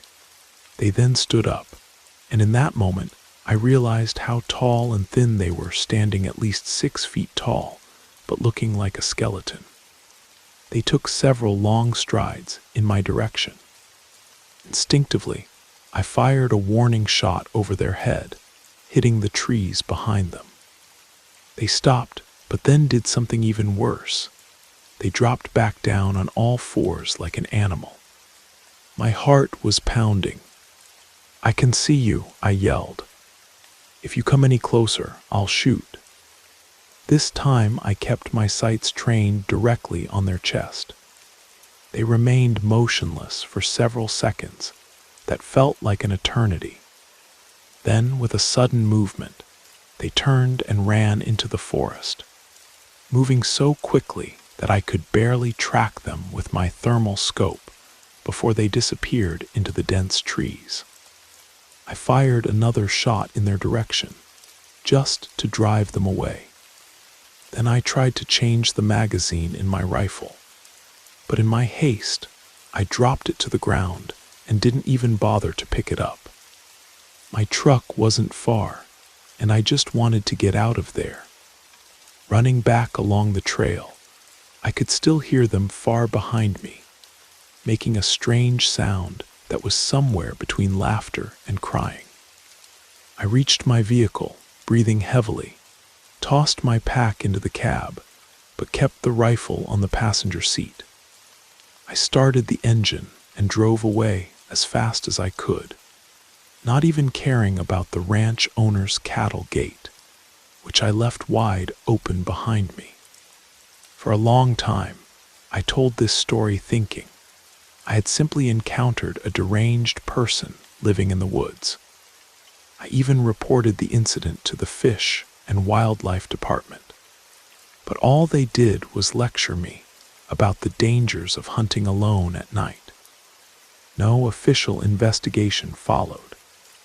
It wasn't until I told this story around a campfire at my hunting club that an older member mentioned Native American legends about creatures that mimic human voices to lure their prey. This actually scared me even more, because the ranch where this happened was only about 50 miles from the Blackfeet Reservation, where similar stories have been told for generations. What makes it worse is that I've been back to that ranch several times since then, always during daylight hours, and I've found strange, human-like footprints that don't quite match any boot pattern I've ever seen. They're too narrow, too long, with toes that seem more spread out than normal. The ranch owner claims it's just wildlife, maybe a mountain lion or a bear walking in old human tracks. But I know what I saw that night, and sometimes, when the wind blows just right across the Montana plains, I swear I can still hear that strange, half-human laughter echoing from the trees.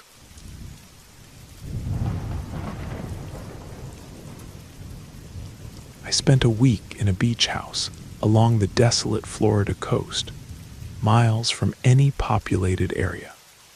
The house sat at the end of a winding shell path, surrounded by dense mangroves and tall seagrass. Hurricane season was approaching, and the air hung heavy with humidity, but nothing too severe yet. The first 3 days were peaceful and rejuvenating, exactly what I needed after months of grinding at the office. On the 4th day, around midday, I heard a knock at the door. I wasn't expecting anyone. The rental property was isolated specifically because I wanted privacy, and the nearest town was 45 minutes away by car. I approached the door cautiously, wishing there was a peephole or side window to see who was outside. When I finally opened it, a woman stood there in a drenched rain jacket and baseball cap pulled low. Her face was unnaturally pale against the gray sky, cheeks flushed from exertion, and her clothes were soaked through. She had clearly been outside for quite some time in the light drizzle that had been falling all morning. "Can I help you?" I asked, trying to keep my voice steady. She smiled a bit too widely and explained that she was lost, asking for directions back to town. I was immediately skeptical. The beach house was miles from the main road, accessible only by the private drive I had memorized carefully when arriving. There was no way she had simply wandered here by accident. Just follow this path back about a quarter mile until you hit the main coastal road, then head north. You can't miss the town signs, I replied, keeping the door half closed and my body blocking the entrance. The woman nodded slowly, but instead of leaving, she stood there silently for several uncomfortable seconds, her eyes drifting past me to scan the interior of the house. The silence grew unbearable, so I simply closed the door. I listened as her footsteps crossed the wooden deck, then faded in the soft sand. Something about the encounter left me unsettled, but I tried to dismiss it as I returned to my book. Several hours passed. The light rain from earlier intensified into a proper storm, which concerned me slightly. I wasn't familiar with the local weather patterns, and wondered if my small rental car could handle the increasingly muddy access road if I needed to leave quickly. To monitor the situation, I walked to the back sliding doors that faced the ocean and pulled back the curtains to check the conditions outside. That's when I noticed something alarming. There were fresh footprints in the wet sand leading around the back of the house. This area was too remote for random beachcombers, especially during an approaching storm. The prints could have been made hours ago when the rain was lighter, or just minutes before. I couldn't tell. My mind immediately flashed back to the woman at the door. Had she circled the property before knocking? Was she checking to see if anyone was inside? The thought sent a chill through me despite the muggy air. The sun was setting early behind the storm clouds, casting the house in premature darkness. Outside, the wind howled through the mangroves, bending the palm trees at dangerous angles. I wasn't about to venture out to investigate the footprints. Instead, I secured all doors and windows, shut the blinds, turned off most of the lights, and retreated to the bedroom at the far end of the house. The bedroom had no television, so I opened my laptop and started streaming a comedy to calm my nerves. Almost an hour passed before I began to relax slightly. The constant drumming of rain against the windows and the occasional crash of thunder became almost hypnotic. I closed my laptop and prepared for an early night. That's when I heard another knock at the door, more insistent this time. My entire body tensed, heart racing, mind clouding with fear. The knocking came again, followed by a voice. "Hello. It's me again. I'm still lost, and it's pouring out here. Could you please help me?" It was the same woman. What was she still doing here? I carefully opened the bedroom door to hear better. The house was dark, except for the dim light from my bedside lamp, and the persistent knocking grew increasingly urgent. After about 30 seconds, the knocking suddenly stopped. The storm outside seemed to intensify, wind and rain the only sounds I could hear now. I needed to know if she was still there. I crept silently to the living room. All curtains were drawn, so she couldn't see me without my opening the door.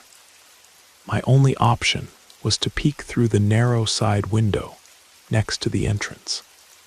It didn't provide a view of the porch directly, but I could see a portion of the front yard and the path leading to the road. I pulled the curtain back slightly and peered out. Through the rain-streaked glass, I could make out fresh footprints in the muddy sand leading to the porch, but none leading away. She was still there. I rushed back to the bedroom, grabbed my phone. The signal was weak but present, and called the police. They assured me someone would arrive within 15 minutes. I locked myself in the bedroom and waited, counting each second. Minutes crawled by, and the silence from the front of the house was more terrifying than the knocking had been. It meant she was still standing there, motionless, waiting. Suddenly, a tremendous crash reverberated through the house. My heart nearly exploded in my chest.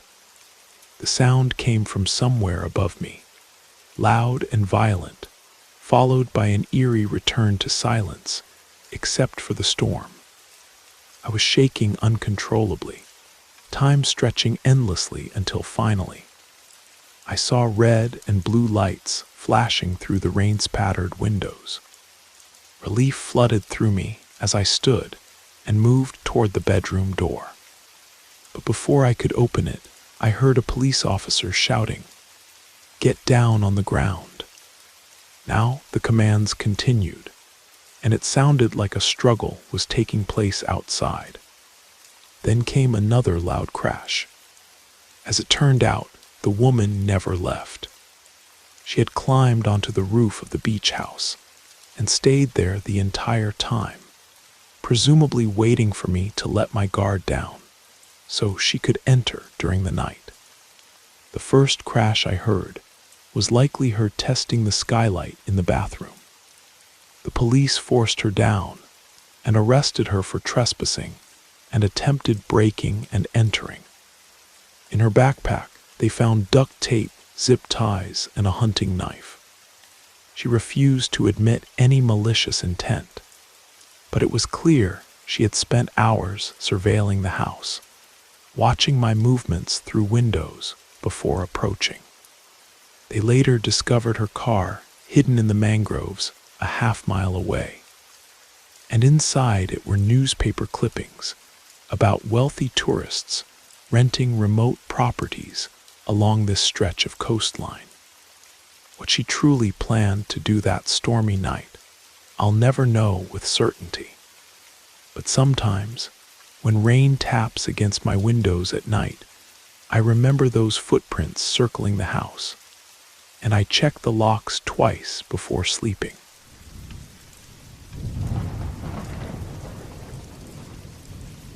I worked at a small ice cream parlor that operated 24 hours a day on the outskirts of town. It was a tiny place, with just one room where maybe 15 people could stand at once. Despite its size, the ice cream shop was surprisingly popular in our suburban community, serving as a regular hangout spot for teenagers and late-night wanderers. The shop was situated in what was once intended to be a thriving strip mall, but only our place and a 24-hour laundromat at the far end had survived. The rest of the storefront stood empty, with 4 lease signs gathering dust in their windows. Our parking lot was oversized for just 2 businesses, creating this eerie concrete desert that stretched out before us. I typically worked the graveyard shift, from midnight to 6 in the morning. The summer heat in Arizona made late nights popular for ice cream, but usually by 2 or 3 o'clock things would quiet down to nothing more than the occasional group of teenagers or truckers passing through. That particular night in August, I arrived for my shift and found the place in complete disarray. The evening crew had been slammed with a rush after a local baseball game and left without properly cleaning up. I spent nearly an hour getting everything back in order, wiping down the sticky countertops and restocking the toppings bar. By 1:30, I had the place looking decent again, and there wasn't a customer in sight. The silence of an empty store always made me uneasy. The constant hum of the freezers became more noticeable, almost oppressive in the stillness. To pass the time, I decided to take out the trash and do some extra cleaning in the back storage room. I gathered several bags of garbage and headed toward the dumpster, which was located near the end of the strip mall, past 3 vacant storefronts.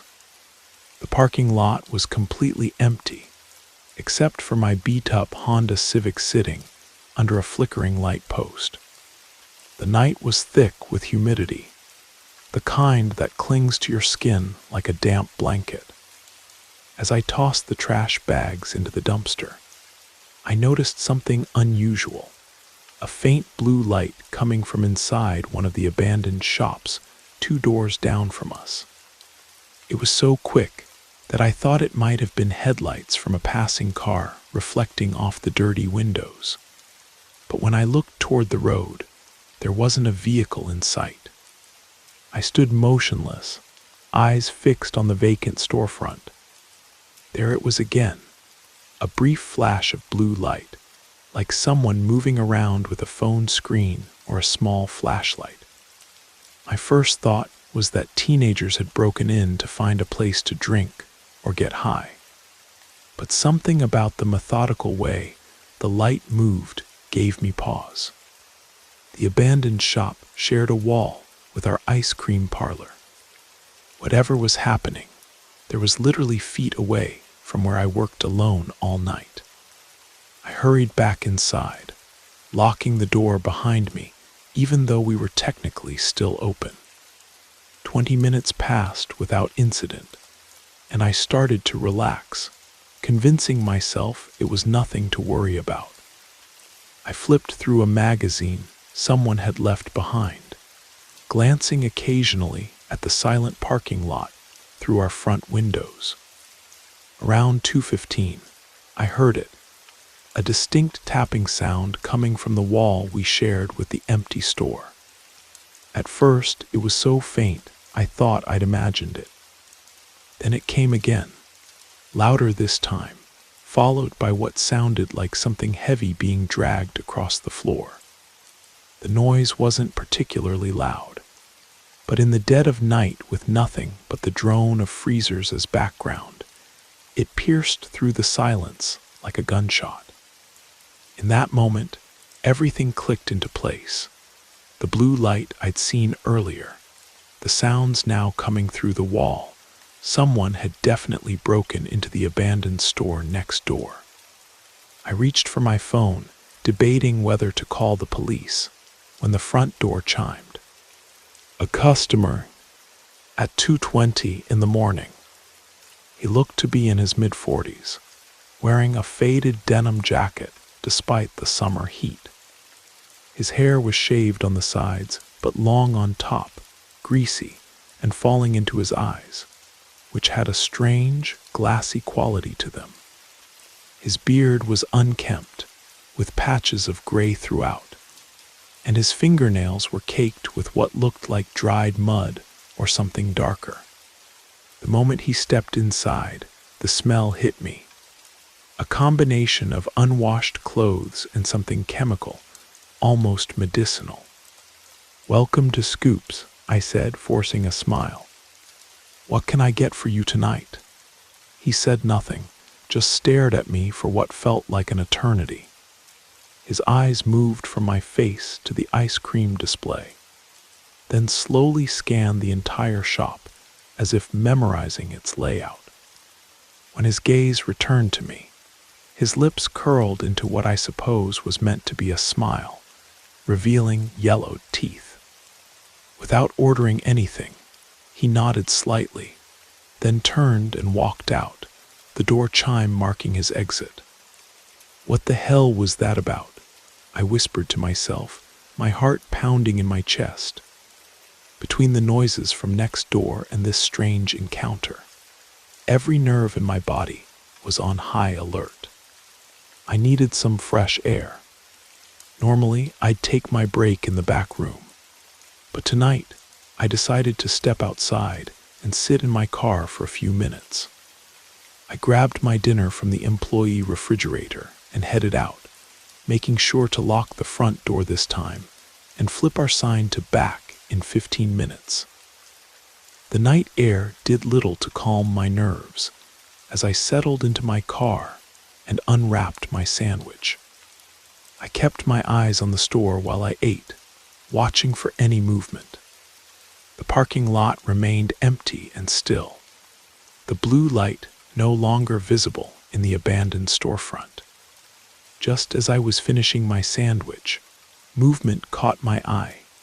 A figure emerged from around the corner of the strip mall, followed by a second person. Even from this distance, I recognized the denim jacket. It was the strange man from earlier, now accompanied by someone else. A taller figure dressed entirely in black, carrying what appeared to be a backpack. My blood turned to ice as I watched them approach the ice cream shop. They peered through the windows, hands cupped against the glass to see inside. Not finding what they were looking for, the taller man tried the door, rattling it against its lock. They spoke to each other briefly, then moved with purpose toward the back of the building, disappearing from my view. With shaking hands, I called 911. 911, what's your emergency? There are two men breaking into the ice cream shop where I work, I whispered, afraid they might hear me despite being inside my car. I'm in the parking lot. They don't know I'm here. They went around back. While I gave the dispatcher the address, I saw the men reappear, moving quickly from behind our shop. The taller one was now carrying something metallic that caught the light, a crowbar or tire iron. They headed straight for the abandoned storefront, the same one where I'd seen the blue light earlier. 5 agonizing minutes later, 2 police cruisers pulled into the parking lot, lights flashing but sirens silent. The officers approached the vacant shop with guns drawn, while I remained in my car as instructed by the dispatcher. When they emerged from the building 15 minutes later, one of the officers approached my car. He explained they had found evidence of forced entry at the back of the abandoned shop and signs of recent activity inside: cigarette butts, empty beer cans, and something else that made him look grim. Several cut lengths of rope and duct tape. They also discovered a narrow hole that had been recently carved through the drywall, separating the vacant store from our ice cream shop. The hole opened directly into our back storage room, right where I would normally take my breaks. The officers believed the men had been preparing the space for several days, gradually making the hole bigger during nights when the shop was busy and staff wouldn't notice the subtle sounds. That night, they may have been planning to finish breaking through. I never worked the overnight shift again. The owner installed security cameras and stopped offering 24-hour service after that incident. Sometimes I still think about what might have happened if I hadn't decided to take my break in my car that night. If I had been sitting in the back room instead, unaware of what was on the other side of that wall. They never caught the 2 men, but every time I drive past an ice cream shop or see a man in a denim jacket, I feel that same chill run down my spine, a reminder of how close I came to becoming someone else's nightmare.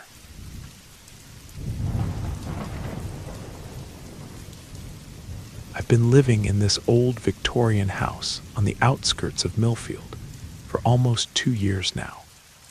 The only reason I chose this place was the dirt cheap rent that fit my tight budget after the divorce. But like most bargains, this one came with its fair share of issues: drafty windows, creaky floorboards, and plumbing that seemed to have a mind of its own. It was a crisp autumn evening in late October when it happened. I'd called in sick that day, a white lie to get some much-needed rest after weeks of overtime at the accounting firm. I made myself a simple dinner of reheated lasagna and settled into my worn leather armchair with a book I'd been meaning to finish for months. The reading lamp cast a warm yellow glow around me. making the corners of the large living room fade into murky shadows. I must have dozed off somewhere around chapter 7, because the next thing I remember is jolting awake at the sound of something. Not the usual settling noises of an old house, but something more deliberate, a slow, methodical creak coming from the back porch. The digital clock on my entertainment center read 11:23. Outside, the night was still, no wind to blame for the sounds that had awakened me. There it was again, a distinct creak, followed by silence, then another creak in a rhythmic pattern. Someone was walking across my back porch. I sat frozen in my chair, my book sliding off my lap onto the floor with a soft thud. The noise stopped for a moment, then resumed, but closer now inside the house. The distinct pattern was unmistakable. Creak, pause, creak, pause. Someone was walking through my kitchen. My heart hammered against my ribs as I quietly rose from my chair. The layout of my house suddenly felt like a trap. The living room connected to a long hallway that led to the kitchen on one end and my bedroom on the other. I was caught in the middle. I took 3 cautious steps toward the hallway and peered down its length. That's when I saw a figure emerge from the kitchen. Tall and lean, dressed in what looked like a dark jacket, the stranger moved with an eerie calmness. He didn't look in my direction, just turned and walked across the hall toward my study, as though he knew exactly where he was going. Adrenaline surged through me, and I backed into the living room, ducking behind the doorframe. I didn't fully close the door, fearing the click of the latch would give me away. Through the small gap, I watched as the stranger methodically opened and closed drawers in my study. The rustling of papers reached my ears, punctuated by the occasional creak of floorboards. My phone was charging on the side table, next to my armchair. With trembling hands, I navigated to my messaging app and texted 911. Something I didn't even know was possible until that moment. I explained there was an intruder in my house and provided my address, too terrified to make a call that might be overheard. The waiting was excruciating. The stranger eventually left the study, and I caught a glimpse of his shadow moving back toward the kitchen. But instead of continuing in that direction, he turned toward the living room, toward me. I pressed myself against the wall, barely breathing. Through the crack in the door, I watched as he entered the living room, walked past my hiding spot without a glance, and settled himself in my armchair, the very one I'd been sitting in minutes ago. He leaned back completely at ease, as if this were his home and not mine. The next 5 minutes were the longest of my life. The stranger sat motionless in my chair while I remained hidden, every muscle tense, ready to run or fight. Then my phone vibrated silently, a message saying officers were outside. Summoning courage I didn't know I had, I bolted from my hiding spot, raced down the hallway, and flung open the front door just as 3 officers were approaching. They rushed past me, weapons drawn, and within seconds had the intruder pinned to the floor. He barely struggled, seeming almost resigned as they handcuffed him.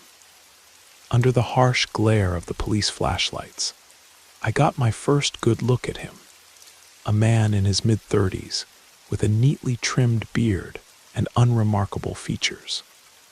I had never seen him before in my life. The investigation revealed that he had climbed the trellis at the back of the house and entered through an unlocked window in my laundry room adjacent to the kitchen. What made the whole thing more disturbing was what they found in his jacket pocket. a small notebook containing what appeared to be my daily schedule, meticulously documented over several weeks. Times I left for work, returned home, went grocery shopping on Sundays, my Thursday night book club, all recorded in neat, precise handwriting. When questioned, he maintained he was just looking for prescription medications to steal. But he had bypassed the medicine cabinet in the bathroom entirely. He hadn't taken my laptop, the cash in my desk drawer, or anything else of value. He had just been sitting in my chair in my house, as if waiting for something or someone. The most chilling detail came 2 days later when the detective called with an update. They'd found a small collection of photographs in the man's apartment, all of me, going about my daily routine, some taken through my own windows, and a detailed floor plan of my house, with a red X marked over my bedroom. What haunts me most isn't just what happened that night.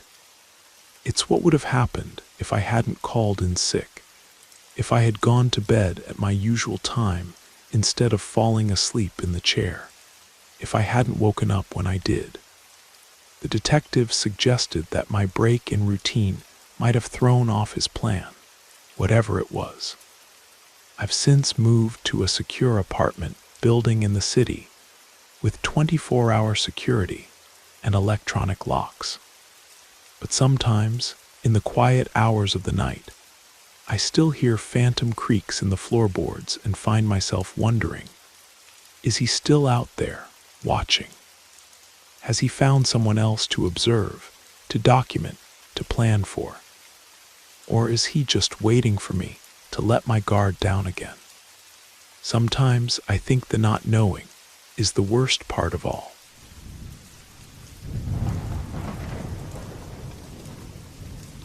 Since that night, I've never walked alone in the darkness, and I probably never will again. This incident happened about 7 years ago, but even now, when I recall it, chills run down my spine. My name is Sarah, and I live in a quiet suburban neighborhood just outside of Boston. The winters here are particularly harsh, with snow often blanketing the streets by early December. That Friday evening, I had stayed late at my book club downtown. We'd been discussing a new thriller that had everyone on edge, and our conversation ran longer than usual. By the time we finished, it was already past 9 o'clock, and I suddenly remembered I needed to pick up some ingredients for the dinner party I was hosting the next day. Despite the late hour and the snow that had started falling, I decided to stop by the 24-hour grocery store that was about a mile from my house. The store was located in a small strip mall that sat between my neighborhood and a more commercial area. Most people drove there, but the walk wasn't usually bad, and I'd done it countless times during daylight hours. The snowfall had intensified by the time I left the store, carrying 2 paper bags filled with groceries. The temperature had dropped significantly, and my breath formed small clouds in front of my face. The streets were eerily quiet, with most people already tucked away in their homes for the night. The storm had knocked out several streetlights, leaving long stretches of road in near-complete darkness, save for the soft blue glow of moonlight reflecting off the fresh snow. I'd chosen a route home that followed a quiet residential street, thinking it would be better cleared of snow than the main road. As I turned the corner, I noticed a tall figure standing beneath one of the few working streetlights about half a block ahead. At first, I didn't think much of it. Perhaps someone waiting for a ride or taking a smoke break. But as I got closer, I realized the person was staring directly at me, completely motionless despite the falling snow accumulating on their shoulders. The street was completely deserted now. It was approaching 10:30, and the snowstorm had driven everyone indoors. As I drew nearer, I could make out more details. A man, probably in his mid-30s, wearing a heavy dark parka with the hood pulled up, partially obscuring his face. Something about his posture created an immediate sense of unease, but I tried to ignore it, clutching my grocery bags tighter. When I was about 20 feet away, he shifted slightly and spoke in a hushed voice that somehow carried through the quiet night air. He asked if I could help him with something. His car had broken down, he explained, and his phone was dead. His tone didn't match his words. There was something almost rehearsed about it. His eyes, what I could see of them beneath the hood, were unnaturally focused, studying me with an intensity that made my skin crawl. I maintained my distance, hesitating before responding. The heavy grocery bags were making my fingers numb, but I didn't dare set them down. I asked where his car was, hoping he would point to some vehicle I hadn't noticed, giving me a reason to believe his story. Instead, he took a deliberate step toward me, saying his car was just around the corner, and asking if I would follow him there to help jumpstart the battery. He took another step closer, and instinctively I stepped back, my boots crunching in the fresh snow. His movement was subtle but calculated, as if he was trying to close the gap between us without drawing attention to the fact. The conversation quickly became a dance of advance and retreat. Each time I backed away, he would find a reason to move forward. His requests became more urgent. He needed to get home to his sick mother, he said. The snowstorm was getting worse, he added. Couldn't I please just come with him for a few minutes? By this point, alarm bells were ringing in my head. This wasn't someone genuinely seeking help. I offered to call someone for him, reaching for my phone with numb fingers while trying to maintain my grip on the grocery bags. He quickly replied that he needed immediate assistance, not a phone call, and lunged forward, grabbing my arm with surprising force. The paper bag in my left hand fell to the ground, spilling canned goods and produce onto the snow. I yanked my arm free and abandoned the other bag as well, turning to walk quickly in the opposite direction. I could hear him calling after me, his previously soft voice now louder, more insistent, echoing between the houses on either side of the empty street. Without looking back, I quickened my pace, hearing his footsteps crunching through the snow behind me. When I realized he had started running, my heart raced, and I desperately looked for somewhere safe. The houses around us all seemed dark and uninviting, their occupants either asleep or away. I veered down a narrow side street, hoping to lose him in the neighborhood I knew well. The snowfall had become heavier, limiting visibility, which I hoped would work to my advantage. As I rounded another corner, I spotted a house with warm light spilling from several windows. Without hesitation, I sprinted toward the front door, leaving deep footprints in the unmarked snow of their front yard. I pounded on the door frantically, shouting for help. Those few seconds of waiting seemed like an eternity, my breath coming in ragged gasps, forming dense clouds in the freezing air. Finally, the door swung open to reveal an elderly couple, clearly startled by the commotion. "Please help me," I gasped, explaining between labored breaths about the man following me. Without questioning, they ushered me inside and quickly locked the door behind me. The husband peered out through the curtains, while his wife helped me remove my snow-covered coat and led me to their kitchen, where a kettle was whistling on the stove. We called the police, who arrived within 15 minutes, but by then there was no sign of the man. The officers took my statement and searched the area, finding my abandoned groceries strewn across the snow, but nothing else.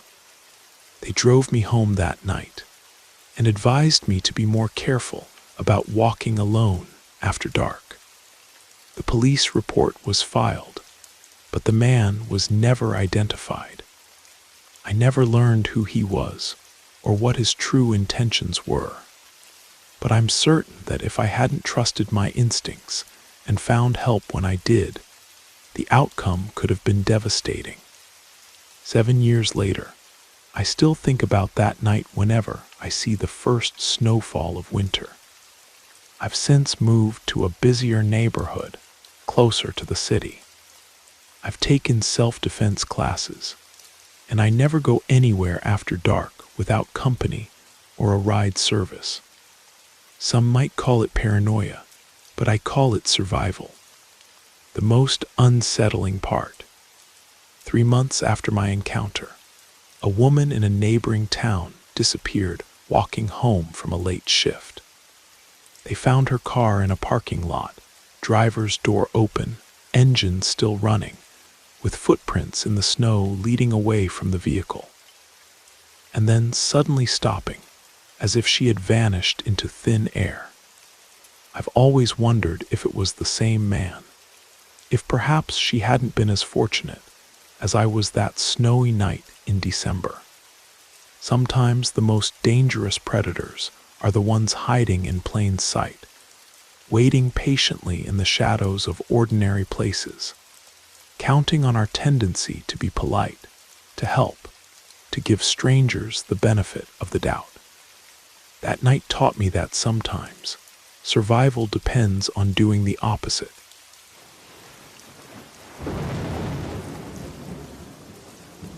You made it to the end of the stories. That means it's the perfect time to subscribe so you don't miss future episodes. And if you haven't already, leave a like and drop a comment. I'd love to hear your thoughts. Have a great time relaxing, and good night.